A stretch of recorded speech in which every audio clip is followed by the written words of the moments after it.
দেশে বেসরকারি বিনিয়োগের সুযোগ কমছে। এজন্য দুর্নীতি, ঋণের উচ্চ সুদ, ডলারের ঘাটতি ছাড়াও অবকাঠামোগত সীমাবদ্ধতাকে দায়ী করছেন বিশেষজ্ঞরা। তার সাথে যুক্ত হয়েছে মধ্যপ্রাচ্যের সংঘাতের কারণে জ্বালানি সংকট, যার প্রভাব পড়ছে অর্থনীতিতে।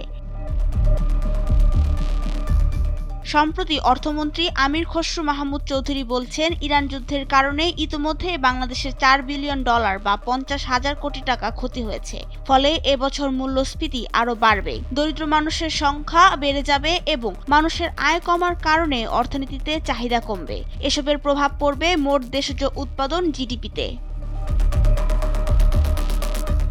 অর্থনীতিবিদ অধ্যাপক আবু আহমেদ বলেন, দেশের অর্থনীতি এখন খাদের কিনারায়, কিন্তু দেশে বিনিয়োগ স্বাভাবিক থাকলে এই সমস্যা হতো না। এছাড়া বিনিয়োগ সংকটের কারণে সরকারের রাজস্ব আয় কমেছে, রপ্তানিতে প্রভাব পড়েছে। দেশের কর ব্যবস্থা এই মন্দার জন্য দায়ী বলে তিনি মনে করেন। তার মতে, এত ট্যাক্স এবং ঋণের উচ্চ সুদ দিয়ে কেউ বিনিয়োগ করতে আসবে না। এমন পরিস্থিতিতে সরকারকেই উদ্যোগ নিতে হবে। এজন্য সরকারি ব্যয় কমিয়ে উন্নয়ন বাজেট দেওয়া জরুরি। অন্যদিকে আয় বাড়াতে সরকারি কোম্পানিগুলোকে শেয়ার বাজারে নিয়ে আসতে হবে।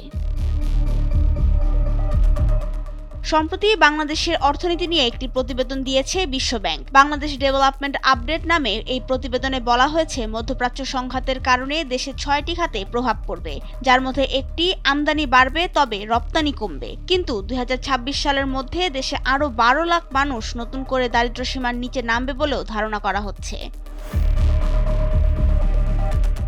যুদ্ধের কারণে জ্বালানি তেলের দাম 17% পর্যন্ত বাড়ানো হয়।